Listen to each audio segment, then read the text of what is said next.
Punjabi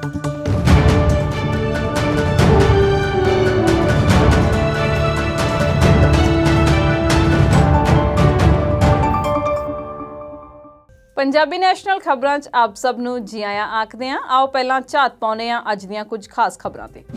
high court ने नवरीत सिंह दे postmortem अते x ray दी असल रिपोर्ट दी कीती मंग। नवदीप कौर नाल फड़ होए मजदूर अधिकार कारकुन शिव कुमार नूं तीजे केस चों भी मिली जमानत। दिल्ली पुलिस बेवजह कर रही है किसानां नूं परेशान, फौत होए किसानां नूं ही भेजी जा रही है नोटिस। किसानां नूं उन्हां दी फसल दी अदायगी उन्हां दे खातिਆਂ 'ਚ ਕੀਤੀ ਜਾਵੇਗੀ। सरकार ने छड्डिया नवां शगुफा। भारत 'ਚ ਵਧਣ ਲੱਗੀ कोरोना दी रफ्तार, पंजाब कोरोना कारण होण वालियां मौतां 'ਚ पहले स्थान ते हुण खबरां दी तफसील। दिल्ली दी दहलीज ते बैठ के अंदोलन कर रहे किसानां नूं करीब 100 दिन हो गए ने अते इस मौके भारती किसान यूनियन दे कौमी बुलारे राकेश टिकैत ने आख्या कि जदों तक सरकार साडी गल नहीं मनदी यह संघर्ष इसे तरह जारी रहेगा। राकेश टिकैत ने सरकार ते तंज कसदे आख्या कि सरकार तां किते गवाच गई है। सरकार ने नवी मंडी लभ लई है। पता लगा है कि नवी मंडी पार्लीमेंट है अते असीं हुण अपणीआं फसलां संसद 'च जाके वेचांगे। टिकैत ने आख्या कि राजस्थान, मध्य प्रदेश, जबलपुर, उत्तर प्रदेश, कर्नाटक 'ਚ महापंचायतां करन तो बाद होली तो बाद बंगाल वाल नूं रुख करांगे। टिकैत ने यह भी आख्या कि भाजपा जिथे भी चोण लड़ेगी उसनूं हराउण लई उत्थे ही पहुंच करांगे। उधर 8 मार्च नूं कौमांतरी औरत दिवस दिल्ली दीआं सरहदां ते मनाउण दे प्रोग्राम नूं सफल बनाउण लई भारती किसान यूनियन एकता उगराहां वल्लों पिंड सिहोड़ा विखे वड्डी गिणती विच औरतां नाल विचार वटांदरा कीता गया। इस तो इलावा जय जवान जय किसान दे नारिਆਂ नाल किसान मजदूर संघर्ष कमेटी दा वड्डा काफला दिल्ली मोर्चे 'ਚ शामिल होण लई अमृतसर दे गोल्डन गेट तो भी रवाना होया।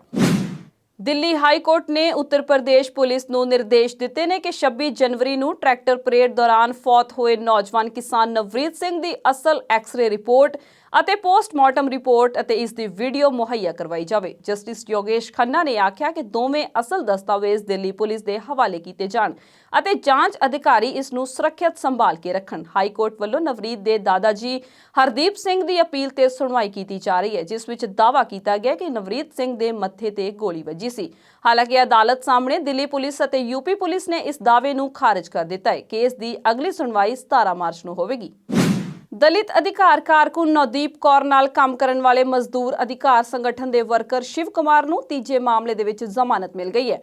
उसनूं सोनीपत दी जेल चों रिहा कर दिता गया है। शिव कुमार नूं भी कुंडली इलाके विच मजदूरां दे हक्कां 'ਚ आवाज़ उठाउण दौरान एक स्थानक कंपनी दे लोकां नाल कुੱਟਮਾਰ दे मामले विच मजदूर कारकुन नवदीप कौर नाल ही 12 जनवरी नूं गिरफ्तार कीता गया सी। दोवां खिलाफ धारा 307 ਸਮੇਤ ਹੋਰ ਗੰਭੀਰ ਧਾਰਾਵਾਂ ਤਹਿਤ ਸੋਨੀਪਤ ਪੁਲਿਸ ਨੇ ਕੇਸ ਦਰਜ ਕੀਤਾ ਸੀ। ਦੱਸ ਦਈਏ ਕਿ ਨਵਦੀਪ ਕੌਰ ਨੇ ਰਿਹਾ ਹੋਣ ਤੋਂ ਬਾਅਦ ਸੋਨੀਪਤ ਪੁਲਿਸ ਤੇ ਉਸ ਉੱਪਰ ਅਤੇ ਸ਼ਿਵ ਕੁਮਾਰ ਉੱਪਰ ਅਣਮਨੁੱਖੀ ਤਸ਼ੱਦਦ ਕਰਨ ਦਾ ਦੋਸ਼ ਲਗਾਇਆ ਸੀ। ਨਵਦੀਪ ਕੌਰ ਨੇ ਇਹ ਵੀ ਆਖਿਆ ਕਿ ਸ਼ਿਵ ਕੁਮਾਰ ਦੀਆਂ ਹੱਡੀਆਂ ਪੁਲਿਸ ਵੱਲੋਂ ਤੋੜ ਦਿੱਤੀਆਂ ਗਈਆਂ ਸਨ ਅਤੇ ਉਸ ਨੂੰ ਇਲਾਜ ਲਈ ਹਸਪਤਾਲ ਵੀ ਨਹੀਂ ਲਿਜਾਇਆ ਗਿਆ। ਸ਼ਿਵ ਕੁਮਾਰ ਦੀ ਮੈਡੀਕਲ ਰਿਪੋਰਟ 'ਚ ਉਸ ਨੂੰ ਹਿਰਾਸਤ ਦੌਰਾਨ ਤਸੀਹੇ ਦੇਣ ਦੇ ਸਬੂਤ ਵੀ ਮਿਲੇ ਨੇ। दस दईए कि 24 साला शिव कुमार मजदूर अधिकार संगठन का मुखी है। काबिले गौर है कि नवदीप कौर ने 26 फरवरी नूं रिहा होने तो बाद शिव कुमार की रिहाई लई आवाज़ बुलंद की सी। नवदीप के साथ भी जो हुआ आपने सबने देखा, और नवदीप के बाद शिव कुमार के साथ यहाँ तक कि मेडिकल 1.5 महीने बाद हुआ। बैंस साहब इतने खड़े, हरिंदर बैंस साहब 1.5 महीने बाद हाई कोर्ट के ऑर्डर से जिहड़ा मैडिकल होया ਉਹਦੇ ਅੰਦਰ ਤੁਸੀਂ ਦੇਖੋ, ਉਸ ਤੋਂ ਬਾਅਦ ਰਿਲੀਫ ਮਿਲੀ ਹੈ। ਉਸ ਤੋਂ ਬਾਅਦ ਇਹਨੇ ਪਲਸਤਰ ਕਰਾਇਆ। 1 ਮਹੀਨਾ ਜਿਸ ਬੰਦੇ ਨੂੰ ਇਸ ਤਰ੍ਹਾਂ ਫਿਜ਼ੀਕਲੀ ਟੌਰਚਰ ਹੋਵੇ, 1 ਮਹੀਨੇ ਤੱਕ 1.5 ਮਹੀਨੇ ਤੱਕ ਪਲਸਤਰ ਵੀ ਨਹੀਂ, ਫ੍ਰੈਕਚਰ ਦੇ ਹੋਣ ਦੇ ਬਾਵਜੂਦ ਔਰ 9 ਖਿੱਚੇ ਗਏ, ਜਿਸ ਤਰੀਕੇ ਨਾਲ ਇਹਨੂੰ ਟੌਰਚਰ ਕੀਤਾ ਗਿਆ, ਮੈਂ ਸਮਝਦਾ ਕਿ ਮਾਨਵਤਾ ਮਰੀ ਹੋਈ ਆ ਜਿਸ ਤਰੀਕੇ ਨਾਲ ਇਹਦੇ ਨਾਲ ਧੱਕਾ ਕੀਤਾ ਗਿਆ। ਦੇਖੋ ਆਹ ਦੇਖੋ, ਆਹ ਦੇਖੋ ਪੈਰਾਂ ਦੇ 9 ਖਿੱਚੇ ਗਏ। ਉਹ ਦੇਖੋ, ਇਹ ਦੇਖੋ ਆਹ ਹਾਲਾਤ ਕੀਤਾ ਗਿਆ ਕਿਸੇ ਆਦਮੀ ਨਾਲ। ਹੁਣ ਤੁਸੀਂ ਇਹ ਤੋਂ ਉਮੀਦ ਕਰੋ ਇਹ ਵਿਚਾਰਾ ਕਿੱਥੋਂ ਕੀ ਬੋਲੇ ਤੇ ਕਿਵੇਂ ਬੋਲੇ। मतलब बड़ी सानू शर्म आउंदी है कि इस देश के अंदर कानून की गल करते हाँ, और बड़े शर्म की गल आ कि कानून के लोग दवाई देंदे ने और कॉन्स्टिट्यूशन की दवाई देंदे ने, डेमोक्रेसी की दवाई देंदे ने, पर जो असीं देखते हैं कि अज भी साडा दलित भाईचारा, कमज़ोर वर्ग, औरतों नूं जिस तरीके जुल्म ढाए जा रहे हैं, बड़े शर्म की गल है। मतलब मैं ऐसा सोचता नहीं था, मतलब पुलिस इस हद तक जा सकती है कि 3 दिन तक सोने भी नहीं देंगी। मतलब इंसानियत नाम की उनमें कोई चीज़ें नहीं थी। पूरा देखा ना, मतलब 16 दिन जो उन्होंने मेरे को कस्टडी में रखा, मतलब एक गैर कानूनी तरीके से कस्टडी में रखा। मैं मतलब जो देखा भी जाता है, सुना भी गया है, इस तरह के पहले कहीं नहीं सुना था। जो मतलब लड़ाई लड़ रहे थे मजदूर किसान की, जो मेहनत कर जनता है, उसकी लड़ाई हम आज भी लड़ेंगे। शिव कुमार, एक चीज ये आगे भी लड़ते रहेंगे। इस दिन में गिरफ्तार किया, उस दिन से लेकर 23 तारीख तक लगातार दिन में 3 बार रिमांड लिया गया मेरा। अच्छा, मतलब अलग अलग तरह के टॉर्चर, रिमांड और मेंटली हरासमेंट। मतलब शुरुआत के 3 दिन तक मेरे को सोने नहीं दिया। ਕਿਸਾਨ ਅੰਦੋਲਨ ਤੇ ਸ਼ਿਕੰਜਾ ਕੱਸਣ ਦੀ ਤਾਕ ਰੱਖਣ ਵਾਲੀ ਦਿੱਲੀ ਪੁਲਿਸ ਆਏ ਦਿਨ ਕਿਸੇ ਨਾ ਕਿਸੇ ਗੱਲੋਂ ਸੁਰਖੀਆਂ 'ਚ ਰਹਿੰਦੀ ਹੈ। ਹੁਣ ਖਬਰ ਮਿਲੀ ਹੈ ਕਿ ਦਿੱਲੀ ਪੁਲਿਸ ਨੇ 25 ਔਰਤਾਂ ਦੇ ਜਥੇ ਨੂੰ ਚਾਣਕਿਆਪੁਰੀ ਨੇੜੇ ਹਿਰਾਸਤ 'ਚ ਲੈ ਲਿਆ ਸੀ। ਇਹਨਾਂ ਵਿੱਚ ਇੱਕ 2 ਸਾਲ ਦੀ ਬੱਚੀ ਵੀ ਸੀ। ਮਿਲੀ ਜਾਣਕਾਰੀ ਮੁਤਾਬਕ ਇਹ ਔਰਤਾਂ ਜਿਸ ਵਾਹਨ ਤੇ ਸਿੰਘੂ ਸਰਹੱਦ ਤੋਂ ਗੁਰਦੁਆਰਾ ਰਕਾਬਗੰਜ ਸਾਹਿਬ ਜਾ ਰਹੀਆਂ ਸਨ ਤੇ ਉਸ ਵਾਹਨ ਤੇ ਨਿਸ਼ਾਨ ਸਾਹਿਬ ਅਤੇ ਕਿਸਾਨੀ ਝੰਡਾ ਲੱਗਾ ਹੋਇਆ ਸੀ। ਦੱਸਿਆ ਜਾ ਰਿਹਾ ਹੈ ਕਿ ਉਹਨਾਂ ਨੂੰ ਇਹਨਾਂ ਝੰਡਿਆਂ ਕਰਕੇ ਹੀ ਰੋਕਿਆ ਗਿਆ ਹੈ। ਸੂਤਰਾਂ ਦੇ ਹਵਾਲੇ ਤੋਂ ਖਬਰ ਮਿਲੀ ਹੈ ਕਿ ਜਦੋਂ ਇਹਨਾਂ ਔਰਤਾਂ ਨੂੰ ਇਹ ਝੰਡੇ ਲਾਉਣ ਲਈ ਆਖਿਆ ਗਿਆ ਤਾਂ ਉਹਨਾਂ ਨੇ ਮਨਾ ਕਰ ਦਿੱਤਾ, ਜਿਸ ਕਾਰਨ ਉਹਨਾਂ ਨੂੰ ਹਿਰਾਸਤ ਵਿੱਚ ਲੈ ਲਿਆ ਗਿਆ, ਭਾਵੇਂ ਕਿ ਬਾਅਦ ਵਿੱਚ ਤਿਲਕ ਨਗਰ ਥਾਣੇ ਤੋਂ ਰਿਹਾ ਵੀ ਕਰ ਦਿੱਤਾ ਗਿਆ। ਕੀ ਭਾਰਤ ਵਰਗੇ ਲੋਕਤੰਤਰ ਮੁਲਕ 'ਚ ਆਪਣੀ ਆਵਾਜ਼ ਬੁਲੰਦ ਕਰਨਾ ਵੀ ਗੁਨਾਹ ਹੈ? ਇਹ ਇੱਕ ਬਹੁਤ ਵੱਡਾ ਸਵਾਲ ਹੈ। ਦਿੱਲੀ ਪੁਲਿਸ ਦੀ ਅੰਦੋਲਨ ਨੂੰ ਨਕੇਲ ਪਾਉਣ ਦੀ ਇੱਕ ਹੋਰ ਅਨੋਖੀ ਘਟਨਾ ਸਾਹਮਣੇ ਆਈ ਹੈ। ਦਿੱਲੀ ਪੁਲਿਸ ਨੇ 26 ਜਨਵਰੀ ਦੀ ਟਰੈਕਟਰ ਪਰੇਡ ਦੌਰਾਨ ਹੋਈ ਹਿੰਸਾ ਦੇ ਸਬੰਧ ਵਿੱਚ ਪੰਜਾਬ ਦੇ ਜਗੀਰ ਸਿੰਘ ਨਾਂ ਦੇ ਇੱਕ ਕਿਸਾਨ ਨੂੰ ਕਾਨੂੰਨੀ ਨੋਟਿਸ ਭੇਜਿਆ ਹੈ ਅਤੇ ਹੈਰਾਨੀ ਵਾਲੀ ਗੱਲ ਇਹ ਹੈ ਕਿ ਉਹ ਕਿਸਾਨ 31 ਦਸੰਬਰ ਨੂੰ ਫੌਤ ਹੋ ਗਿਆ ਸੀ। ਦਿੱਲੀ ਪੁਲਿਸ ਇਸ ਕਾਰਵਾਈ ਮਗਰੋਂ ਸਵਾਲਾਂ ਦੇ ਘੇਰੇ ਵਿੱਚ ਘਿਰ ਗਈ ਹੈ। ਇਸ ਬਾਰੇ ਦਿੱਲੀ ਗੁਰਦੁਆਰਾ ਪ੍ਰਬੰਧਕ ਕਮੇਟੀ ਦੇ ਪ੍ਰਧਾਨ ਮਨਜਿੰਦਰ ਸਿੰਘ ਸਿਰਸਾ ਦਾ ਆਖਣਾ ਹੈ ਕਿ ਇਹਨਾਂ ਨੋਟਿਸਾਂ ਤੋਂ ਸਾਫ਼ ਜ਼ਾਹਿਰ ਹੁੰਦਾ ਹੈ ਕਿ ਦਿੱਲੀ ਪੁਲਿਸ ਕਿਸਾਨਾਂ ਨੂੰ ਬੇਵਜ੍ਹਾ ਤੰਗ ਪਰੇਸ਼ਾਨ ਕਰ ਰਹੀ ਹੈ। ਦੱਸਣਾ ਬਣਦਾ ਹੈ ਕਿ ਇਸ ਤੋਂ ਪਹਿਲਾਂ ਵੀ ਜ਼ਮਾਨਤਾਂ ਤੇ ਰਿਹਾ ਹੋਏ ਕਿਸਾਨ ਦੱਸ ਚੁੱਕੇ ਨੇ ਕਿ ਪੁਲਿਸ ਉਹਨਾਂ ਨੂੰ ਸੜਕਾਂ ਤੋਂ ਹੀ ਚੁੱਕ ਕੇ ਲੈ ਗਈ ਸੀ, ਜਦਕਿ ਉਹ ਲਾਲ ਕਿਲੇ ਅੰਦਰ ਦਾਖਲ ਵੀ ਨਹੀਂ ਸਨ ਹੋਏ। ਕਿਸਾਨ ਅੰਦੋਲਨ ਦੇ ਚੱਲਦਿਆਂ ਆਏ ਦਿਨ ਸਰਕਾਰ ਕਿਸੇ ਨਾ ਕਿਸੇ ਤਰੀਕੇ ਨਾਲ ਕਿਸਾਨਾਂ ਨਾਲ ਆਪਣੀ ਨਾਰਾਜ਼ਗੀ ਜ਼ਾਹਰ ਕਰਦੀ ਰਹਿੰਦੀ ਹੈ। ਹੁਣ ਫਿਰ ਸਰਕਾਰ ਨੇ ਨਵਾਂ ਸ਼ਗੂਫਾ ਛੱਡ ਦਿੱਤਾ ਹੈ ਕਿ ਕਿਸਾਨਾਂ ਨੂੰ ਉਹਨਾਂ ਦੀ ਫਸਲ ਦੀ ਅਦਾਇਗੀ ਸਿੱਧੀ ਖਾਤਿਆਂ ਵਿੱਚ ਜਾਵੇਗੀ। FCI ਨੇ ਇਸ ਬਾਬਤ ਇੱਕ ਪੱਤਰ ਵੀ ਜਾਰੀ ਕਰ ਦਿੱਤਾ ਹੈ, ਜਿਸ ਵਿੱਚ ਕਿਹਾ ਗਿਆ ਹੈ ਕਿ ਉਸ ਵੱਲੋਂ ਇਸ ਵਾਰ ਕਣਕ ਦੀ ਖਰੀਦ ਲਈ ਕਿਸਾਨਾਂ ਦੇ ਬੈਂਕ ਖਾਤਿਆਂ ਵਿੱਚ ਸਿੱਧੀ ਅਦਾਇਗੀ ਕੀਤੀ ਜਾਵੇਗੀ, ਜਦੋਂ ਕਿ ਹੁਣ ਤੱਕ ਇਹ ਅਦਾਇਗੀ ਆੜ੍ਹਤੀਆਂ ਰਾਹੀਂ ਕੀਤੀ ਜਾਂਦੀ ਸੀ। ਕਣਕ ਦੀ ਖਰੀਦ ਅਗਲੇ ਮਹੀਨੇ ਤੋਂ ਸ਼ੁਰੂ ਹੋਣ ਵਾਲੀ ਹੈ। FCI ਨੇ ਇਸ ਸੰਬੰਧੀ ਪੰਜਾਬ ਦੇ ਫੂਡ ਐਂਡ ਸਪਲਾਈ ਵਿਭਾਗ ਨੂੰ ਪੱਤਰ ਭੇਜ ਦਿੱਤਾ ਹੈ। ਦੱਸਿਆ ਜਾ ਰਿਹਾ ਹੈ ਕਿ FCI ਇਸ ਵਾਰ 130 ਲੱਖ ਟਨ ਕਣਕ ਦੀ ਖਰੀਦ ਕਰਨ ਜਾ ਰਹੀ ਹੈ ਤੇ ਇਸ ਲਈ ਕਿਸਾਨਾਂ ਨੂੰ 24,000 ਕਰੋੜ ਰੁਪਏ ਤੋਂ ਵੱਧ ਦੀ ਅਦਾਇਗੀ ਕੀਤੀ ਜਾਵੇਗੀ। ਪੱਤਰ ਅਨੁਸਾਰ ਕਿਸਾਨਾਂ ਨੂੰ ਜ਼ਮੀਨੀ ਰਿਕਾਰਡ ਦੀ ਜਾਣਕਾਰੀ ਦੇਣੀ ਵੀ ਲਾਜ਼ਮੀ ਹੋਵੇਗੀ। ਦੂਜੇ ਪਾਸੇ ਕਿਸਾਨਾਂ ਅਤੇ ਆੜ੍ਹਤੀਆਂ ਨੇ ਇਸ ਦਾ ਵਿਰੋਧ ਕਰਨਾ ਸ਼ੁਰੂ ਕਰ ਦਿੱਤਾ ਹੈ। ਉਹਨਾਂ ਦਾ ਕਹਿਣਾ ਹੈ ਕਿ ਇਹ ਪ੍ਰਣਾਲੀ ਪੰਜਾਬ ਲਈ ਸਹੀ ਨਹੀਂ ਹੈ, ਕਿਉਂਕਿ ਇੱਥੇ ਲਗਭਗ 40% ਕਿਸਾਨਾਂ ਨੇ ਜ਼ਮੀਨ ਹੋਰ ਕਿਸਾਨਾਂ ਨੂੰ ਠੇਕੇ ਤੇ ਦਿੱਤੀ ਹੋਈ ਹੈ। ਕਿਸਾਨਾਂ ਦੇ ਰਵੱਈਏ ਤੋਂ ਖਫਾ ਕੇਂਦਰ ਸਰਕਾਰ ਦੀ ਨਾਰਾਜ਼ਗੀ ਦਾ ਖਮਿਆਜਾ ਰਾਈਸ ਮਿਲਰਾਂ ਨੂੰ ਵੀ ਭੁਗਤਣਾ ਪੈ ਰਿਹਾ ਹੈ, ਕਿਉਂਕਿ FCI ਵੱਲੋਂ ਚੌਲ ਮਿਲ ਮਾਲਕਾਂ ਪਾਸੋਂ ਅਚਾਨਕ ਸਧਾਰਨ ਛੜਾਈ ਵਾਲੇ ਚੌਲਾਂ ਤੋਂ ਹਟ ਕੇ ਫੋਰਟੀਫਾਈਡ ਰਾਈਸ CMR ਚੌਲ, ਜੋ ਕਿ ਭੋਜਨ ਲਈ ਵਿਟਾਮਿਨ ਅਤੇ ਮਿਨਰਲ ਵਰਗੇ ਜ਼ਰੂਰੀ ਪੌਸ਼ਟਿਕ ਤੱਤ ਵਧਾਉਣ ਦੀ ਪ੍ਰਕਿਰਿਆ ਹੈ, ਉਸ ਦੀ ਮੰਗ ਕਰ ਦਿੱਤੀ ਗਈ ਹੈ, ਜੋ ਰਾਈਸ ਮਿਲਰਾਂ ਦੇ ਵੱਸ ਦੀ ਗੱਲ ਨਹੀਂ ਹੈ। ਇਸ ਦੇ ਨਾਲ-ਨਾਲ ਬਾਰਦਾਨੇ ਦੀ ਘਾਟ ਕਾਰਨ ਵੀ ਰਾਈਸ ਮਿਲਰਾਂ ਦੀਆਂ ਚਿੰਤਾਵਾਂ ਵਿੱਚ ਭਾਰੀ ਵਾਧਾ ਹੋ ਰਿਹਾ ਹੈ।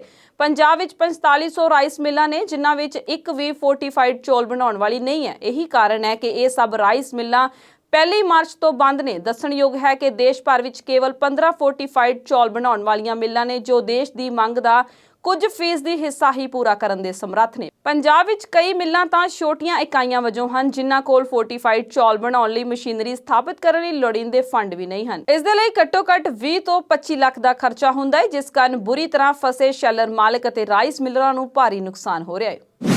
ਕੇਂਦਰ ਸਰਕਾਰ ਵੱਲੋਂ ਈਜ਼ ਆਫ ਲਿਵਿੰਗ ਇੰਡੈਕਸ ਬਿਹਤਰੀਨ ਸ਼ਹਿਰਾਂ ਦੀ ਸੂਚੀ ਜਾਰੀ ਕਰ ਦਿੱਤੀ ਗਈ ਹੈ, ਜਿਸ ਅਨੁਸਾਰ ਬੈਂਗਲੁਰੂ ਨੂੰ ਸਰਬੋਤਮ ਸ਼ਹਿਰ ਦਾ ਸਥਾਨ ਮਿਲਿਆ ਹੈ, ਜਦਕਿ ਇਸ ਤੋਂ ਬਾਅਦ ਪੁਣੇ, ਅਹਿਮਦਾਬਾਦ, ਚੇਨਈ, ਸੂਰਤ, ਨਵੀਂ ਮੁੰਬਈ, ਵਡੋਦਰਾ, ਇੰਦੌਰ ਅਤੇ ਗ੍ਰੇਟਰ ਮੁੰਬਈ ਦਾ ਨਾਂ ਸੂਚੀ ਵਿੱਚ ਦਿੱਤਾ ਗਿਆ ਹੈ। 10 ਲੱਖ ਤੋਂ ਵੱਧ ਆਬਾਦੀ ਵਾਲੇ ਸ਼ਹਿਰਾਂ ਦੀ ਸੂਚੀ ਵਿੱਚ ਦਿੱਲੀ 13ਵੇਂ ਅਤੇ ਸ਼੍ਰੀਨਗਰ ਸਭ ਤੋਂ ਹੇਠਲੇ ਸਥਾਨ ਤੇ ਹੈ। 10 ਲੱਖ ਤੋਂ ਘੱਟ ਆਬਾਦੀ ਵਾਲੇ ਸ਼ਹਿਰਾਂ ਵਿੱਚ ਸ਼ਿਮਲਾ ਸਰਬੋਤਮ ਰਿਹਾ। ਇਸ ਸ਼੍ਰੇਣੀ ਵਿੱਚ ਭੁਵਨੇਸ਼ਵਰ ਦੂਜੇ ਸਥਾਨ ਤੇ, ਸਿਲਵਾਸਾ ਤੀਜੇ ਸਥਾਨ ਤੇ ਰਿਹਾ। 10 ਲੱਖ ਤੋਂ ਵੱਧ ਆਬਾਦੀ ਵਾਲੇ ਸ਼ਹਿਰਾਂ ਵਿੱਚ ਲੁਧਿਆਣਾ ਭਾਵੇਂ 14ਵੇਂ ਨੰਬਰ ਤੇ ਰਿਹਾ, ਜਦਕਿ ਉਸੇ ਸੂਚੀ ਵਿੱਚ ਦਰਜ ਪੰਜਾਬ ਦਾ ਦੂਜਾ ਸ਼ਹਿਰ ਅੰਮ੍ਰਿਤਸਰ 45ਵੇਂ ਨੰਬਰ ਤੇ ਰਿਹਾ। ਦੂਜੇ ਪਾਸੇ 10 ਲੱਖ ਤੋਂ ਘੱਟ ਆਬਾਦੀ ਵਾਲੇ ਸ਼ਹਿਰਾਂ ਵਿੱਚ ਜਲੰਧਰ ਸ਼ਹਿਰ ਕਾਫੀ ਪਛੜਦਾ ਨਜ਼ਰ ਆ ਰਿਹਾ ਹੈ ਅਤੇ ਉਸ ਦਾ ਪ੍ਰਦਰਸ਼ਨ ਔਸਤ ਹੀ ਰਿਹਾ ਹੈ। ਆਮਦਨ ਕਰ ਵਿਭਾਗ ਦੀ ਛਾਪੇਮਾਰੀ ਵਿੱਚ 675 ਕਰੋੜ ਦੀ ਹੇਰਾਫੇਰੀ ਦਾ ਦਾਅਵਾ ਕੀਤਾ ਜਾ ਰਿਹਾ ਹੈ। ਦੱਸਣਯੋਗ ਹੈ ਕਿ ਆਮਦਨ ਕਰ ਵਿਭਾਗ ਵੱਲੋਂ ਅਦਾਕਾਰ ਤਾਪਸੀ ਪੰਨੂ ਅਤੇ ਅਨੁਰਾਗ ਕਸ਼ਯਪ ਤੋਂ 6 ਘੰਟੇ ਤੋਂ ਵੱਧ ਪੁੱਛਗਿੱਛ ਕੀਤੀ ਗਈ। ਨਾਲ ਹੀ ਇਹਨਾਂ ਦੇ ਟਿਕਾਣਿਆਂ ਤੇ ਛਾਪੇਮਾਰੀ ਵੀ ਜਾਰੀ ਰਹੀ। ਦੇਸ਼ ਭਰ ਵਿੱਚ 28 ਟਿਕਾਣਿਆਂ ਤੇ ਛਾਪੇਮਾਰੀ ਕੀਤੀ ਗਈ ਅਤੇ 7 ਬੈਂਕਰ ਲੌਕ ਸੀਲ ਕੀਤੇ ਦੱਸੇ ਜਾ ਰਹੇ ਨੇ। ਆਮਦਨ ਕਰ ਵਿਭਾਗ ਦੇ ਸੂਤਰਾਂ ਅਨੁਸਾਰ 2 ਦਿਨਾਂ ਵਿੱਚ ਮੁੰਬਈ, ਪੁਣੇ, ਦਿੱਲੀ ਅਤੇ ਹੈਦਰਾਬਾਦ ਵਿੱਚ 2 ਪ੍ਰੋਡਕਸ਼ਨ ਕੰਪਨੀਆਂ ਤੇ ਇੱਕ ਅਦਾਕਾਰਾ ਨਾਲ ਸੰਬੰਧਿਤ 28 ਥਾਵਾਂ ਦੀ ਤਲਾਸ਼ੀ ਲਈ ਗਈ ਹੈ। ਵਿਭਾਗ ਅਨੁਸਾਰ ਛਾਪੇ ਦੌਰਾਨ ਫਿਲਮ ਤੋਂ ਐਲਾਨੀ ਆਮਦਨ ਅਤੇ ਬਾਕਸ ਆਫਿਸ ਕਲੈਕਸ਼ਨ ਵਿੱਚ ਭਾਰੀ ਫਰਕ ਦੇ ਸਬੂਤ ਮਿਲੇ ਨੇ। ਪ੍ਰੋਡਕਸ਼ਨ ਕੰਪਨੀ ਦੇ ਅਧਿਕਾਰੀ ਪੁੱਛਗਿੱਛ ਦੌਰਾਨ 300 ਕਰੋੜ ਦੀ ਆਮਦਨ ਬਾਰੇ ਜਾਣਕਾਰੀ ਦੇਣ ਵਿੱਚ ਨਾਕਾਮ ਰਹੇ ਨੇ। ਇਸੇ ਤਰ੍ਹਾਂ ਘੱਟੋ-ਘੱਟ 670 ਕਰੋੜ ਦੀ ਹੇਰਾਫੇਰੀ ਦੇ ਸਬੂਤ ਮਿਲਣ ਦਾ ਦਾਅਵਾ ਵੀ ਕੀਤਾ ਜਾ ਰਿਹਾ ਹੈ, ਜਿਨ੍ਹਾਂ ਵਿੱਚ 5 ਕਰੋੜ ਦੀ ਬੇਨੇਮੀ ਦੇ ਸਬੂਤ ਅਦਾਕਾਰਾ ਦੇ ਟਿਕਾਣਿਆਂ ਤੋਂ ਮਿਲੇ ਦੱਸੇ ਜਾ ਰਹੇ ਨੇ। ਹੁਣ ਗੱਲ ਕਰਦੇ ਹਾਂ ਨਿਊਜ਼ੀਲੈਂਡ ਦੀ, ਜਿੱਥੇ 3 ਸ਼ਕਤੀਸ਼ਾਲੀ ਭੂਚਾਲ ਆਉਣ ਤੋਂ ਬਾਅਦ ਹਫੜਾ-ਦਫੜੀ ਮਚ ਗਈ ਹੈ ਅਤੇ ਸੁਨਾਮੀ ਦੀਆਂ ਚੇਤਾਵਨੀਆਂ ਵੀ ਜਾਰੀ ਕਰ ਦਿੱਤੀਆਂ ਗਈਆਂ ਸਨ। ਹਾਲਾਂਕਿ ਬਾਅਦ ਵਿੱਚ ਇਹਨਾਂ ਨੂੰ ਹਟਾ ਦਿੱਤਾ ਗਿਆ। ਨਿਊਜ਼ੀਲੈਂਡ ਦੇ ਉੱਤਰ-ਪੂਰਬ ਵਿੱਚ ਭੂਚਾਲ ਦੇ ਇਹ ਝਟਕੇ ਮਹਿਸੂਸ ਹੋਏ ਨੇ। ਰਿਕਟਰ ਸਕੇਲ ਤੇ ਭੂਚਾਲ ਦੀ ਤੀਬਰਤਾ 7.3 ਮਾਪੀ ਗਈ ਹੈ। ਨਿਊਜ਼ੀਲੈਂਡ ਦੇ ਕੌਮੀ ਐਮਰਜੈਂਸੀ ਪ੍ਰਬੰਧਕ ਏਜੰਸੀ ਨੇ 7.3 ਤੀਬਰਤਾ ਵਾਲੇ ਭੂਚਾਲ ਮਗਰੋਂ ਦੇਸ਼ ਦੇ ਉੱਤਰੀ ਟਾਪੂ ਤੇ ਸੁਨਾਮੀ ਆਉਣ ਦੀ ਚੇਤਾਵਨੀ ਦਿੱਤੀ ਹੈ। ਨਿਊਜ਼ੀਲੈਂਡ ਦੇ ਹਜ਼ਾਰਾਂ ਲੋਕਾਂ ਨੂੰ ਤੱਟੀ ਖੇਤਰਾਂ ਨੂੰ ਖਾਲੀ ਕਰਨ ਲਈ ਮਜਬੂਰ ਹੋਣਾ ਪਿਆ ਹੈ। ਨਿਊਜ਼ੀਲੈਂਡ ਤੋਂ ਲਗਭਗ 1000 ਕਿਲੋਮੀਟਰ ਦੂਰ ਕੇਰਮਾਡੇਕ ਦੀਪ ਖੇਤਰ ਵਿੱਚ 8.1 ਤੀਬਰਤਾ ਵਾਲਾ ਭੂਚਾਲ ਪਹਿਲਾਂ ਆਏ ਭੂਚਾਲਾਂ ਦੀ ਲੜੀ ਵਿੱਚ ਸਭ ਤੋਂ ਵੱਡਾ ਸੀ, ਜਿਸ ਵਿੱਚ 7.4 ਅਤੇ 7.3 ਦੀ ਤੀਬਰਤਾ ਵਾਲੇ 2 ਭੂਚਾਲ ਦਰਜ ਕੀਤੇ ਗਏ ਨੇ। ਸਥਾਨਕ ਮੀਡੀਆ ਮੁਤਾਬਕ ਹੁਣ ਸੁਨਾਮੀ ਖਤਰੇ ਕਾਰਨ ਨਿਊਜ਼ੀਲੈਂਡ ਦੇ ਕਈ ਇਲਾਕਿਆਂ ਵਿੱਚ ਟ੍ਰੈਫਿਕ ਜਾਮ ਲੱਗ ਗਿਆ ਹੈ ਅਤੇ ਮੁਲਕ ਵਿੱਚ ਅਰਾਜਕਤਾ ਦੇਖੀ ਜਾ ਰਹੀ ਹੈ, ਕਿਉਂਕਿ ਲੋਕ ਉੱਚੀਆਂ ਥਾਵਾਂ ਤੇ ਜਾਣ ਲਈ ਹੱਥੋਂ-ਪਾਈ ਤੇ ਉਤਰ ਆਏ ਨੇ। ਹਾਲਾਂਕਿ ਬਾਅਦ ਵਿੱਚ ਐਮਰਜੈਂਸੀ ਪ੍ਰਬੰਧਨ ਵੱਲੋਂ ਆਖ ਦਿੱਤਾ ਗਿਆ ਸੀ ਕਿ ਖਤਰਾ ਟਲ ਗਿਆ ਹੈ ਤੇ ਲੋਕ ਆਪਣੇ ਘਰਾਂ ਨੂੰ ਪਰਤ ਸਕਦੇ ਨੇ, ਪਰ ਉਹਨਾਂ ਨੇ ਸਮੁੰਦਰੀ ਤੱਟਾਂ ਤੋਂ ਬਚਾਅ ਦੀ ਹਦਾਇਤ ਦਿੱਤੀ ਹੈ। ਦੱਸਣਾ ਬਣਦਾ ਹੈ ਕਿ 2011 ਦੇ ਵਿੱਚ 6.3 ਤੀਬਰਤਾ ਦੇ ਭੂਚਾਲ ਨੇ ਕ੍ਰਾਈਸਟਚਰਚ ਸ਼ਹਿਰ ਨੂੰ ਤਹਿਸ-ਨਹਿਸ ਕਰ ਦਿੱਤਾ ਸੀ। ਇਸ ਵਿੱਚ 185 ਲੋਕ ਮਾਰੇ ਗਏ ਸਨ ਅਤੇ ਸ਼ਹਿਰ ਦੇ ਜ਼ਿਆਦਾਤਰ ਹਿੱਸੇ ਨਸ਼ਟ ਹੋ ਗਏ ਸਨ। ਹਾਲੇ ਪਿਛਲੇ ਹਫ਼ਤੇ ਨਿਊਜ਼ੀਲੈਂਡ ਹੁਣ ਤੱਕ ਦੇ ਇਸ ਸਭ ਤੋਂ ਤਗੜੇ ਭੂਚਾਲ ਦੀ 10ਵੀਂ ਬਰਸੀ ਮਨਾ ਕੇ ਹਟਿਆ ਹੈ। ਰੁਕ ਕਰਦੇ ਹਾਂ ਆਸਟ੍ਰੇਲੀਆ ਦੇ ਸ਼ਹਿਰ ਸਿਡਨੀ ਵੱਲ ਨੂੰ, ਜਿੱਥੇ ਕੁਝ ਸਿੱਖਾਂ ਨੇ ਦਾਅਵਾ ਕੀਤਾ ਹੈ ਕਿ ਉਹ ਨਫ਼ਰਤੀ ਹਿੰਸਾ ਤੋਂ ਪੀੜਤ ਨੇ। ਉਹਨਾਂ ਆਖਿਆ ਕਿ ਐਤਵਾਰ ਨੂੰ ਉਹਨਾਂ ਉੱਪਰ ਜਾਨਲੇਵਾ ਹਮਲਾ ਹੋਇਆ ਹੈ ਕਿਉਂਕਿ ਉਹਨਾਂ ਦੇ ਸਿਰ ਤੇ ਦਸਤਾਰਾਂ ਸਜਾਈਆਂ ਹੋਈਆਂ ਸਨ। ਮਿਲੀ ਜਾਣਕਾਰੀ ਮੁਤਾਬਕ ਸਿਡਨੀ ਦੇ ਹੈਰਿਸ ਪਾਰਕ 'ਚ ਕੁਝ ਦਸਤਾਰਧਾਰੀ ਸਿੱਖਾਂ ਉੱਪਰ ਅਣਪਛਾਤੇ ਲੋਕਾਂ ਨੇ ਬੇਸਬਾਲ ਬੈਟਾਂ ਅਤੇ ਹਥੌੜਿਆਂ ਨਾਲ ਹਮਲਾ ਕਰ ਦਿੱਤਾ ਅਤੇ ਉਹ ਆਪਣੀ ਜਾਨ ਬਚਾ ਕੇ ਭੱਜਣ ਵਿੱਚ ਸਫਲ ਹੋ ਗਏ। ਕਾਰ ਦੇ ਸ਼ੀਸ਼ੇ ਭੰਨੇ ਗਏ ਅਤੇ ਹੋਰ ਵੀ ਕਾਫੀ ਨੁਕਸਾਨ ਹੋਣ ਦੀਆਂ ਖਬਰਾਂ ਨੇ। 7 ਨਿਊਜ਼ ਦੀ ਰਿਪੋਰਟ ਮੁਤਾਬਕ ਦਸਤਾਰਧਾਰੀ ਸਿੱਖ ਹਮਲੇ ਵੇਲੇ ਕਾਰ ਦੇ ਅੰਦਰ ਹੀ ਮੌਜੂਦ ਸਨ। ਸਿੱਖਾਂ ਨੇ ਦਾਅਵਾ ਕੀਤਾ ਹੈ ਕਿ ਕਾਰ ਦਾ 10,000 ਤੋਂ ਵਧੇਰੇ ਡਾਲਰਾਂ ਦਾ ਨੁਕਸਾਨ ਹੋਇਆ ਹੈ। ਜ਼ਿਕਰਯੋਗ ਹੈ ਕਿ ਸਿੱਖ ਭਾਈਚਾਰਾ ਭਾਰਤ ਵਿੱਚ ਪਾਸ ਕੀਤੇ ਖੇਤੀ ਕਾਨੂੰਨਾਂ ਦਾ ਕਾਰ ਰੈਲੀਆਂ ਕਰਕੇ ਵਿਰੋਧ ਕਰ ਰਿਹਾ ਹੈ, ਜਦਕਿ ਭਾਰਤ ਸਰਕਾਰ ਦੇ ਸਮਰਥਕ ਇਹਨਾਂ ਦਾ ਜੰਮ ਕੇ ਵਿਰੋਧ ਕਰ ਰਹੇ ਨੇ। ਇਸ ਭੰਨ-ਤੋੜ ਦੀ ਕਾਰਵਾਈ ਨੂੰ ਵੀ ਇਸੇ ਕੜੀ ਨਾਲ ਜੋੜ ਕੇ ਦੇਖਿਆ ਜਾ ਰਿਹਾ ਹੈ। ਪੁਲਿਸ ਹਮਲੇ ਦੀ ਜਾਂਚ ਵਿੱਚ ਜੁਟ ਗਈ ਹੈ। ਦੱਸ ਦਈਏ ਕਿ Australian alliance against hate and violence ਨੇ ਇਸ ਹਫ਼ਤੇ ਭਾਰਤੀ ਕੌਂਸਲ ਜਨਰਲ ਦੇ ਦਫ਼ਤਰ ਦੇ ਬਾਹਰ ਪ੍ਰੈਸ ਕਾਨਫਰੰਸ ਕਰਕੇ ਭਾਰਤ 'ਚ ਪ੍ਰਦਰਸ਼ਨ ਕਰ ਰਹੇ ਕਿਸਾਨਾਂ ਦੇ ਸੰਘਰਸ਼ ਦੀ ਹਮਾਇਤ ਵੀ ਕੀਤੀ ਹੈ। ਦੇਸ਼ ਵਿੱਚ ਕੋਰੋਨਾ ਟੀਕਾਕਰਨ ਦੇ ਦੂਜੇ ਗੇੜ ਵਿੱਚ ਜਿੱਥੇ ਹਰ ਦਿਨ ਟੀਕਾ ਲਗਵਾਉਣ ਵਾਲਿਆਂ ਦੀ ਗਿਣਤੀ ਵਿੱਚ ਵਾਧਾ ਹੋ ਰਿਹਾ ਹੈ, ਨਾਲ ਹੀ ਕੋਰੋਨਾ ਮਰੀਜ਼ਾਂ ਦੀ ਗਿਣਤੀ ਵੀ ਲਗਾਤਾਰ ਵਧਦੀ ਜਾ ਰਹੀ ਹੈ।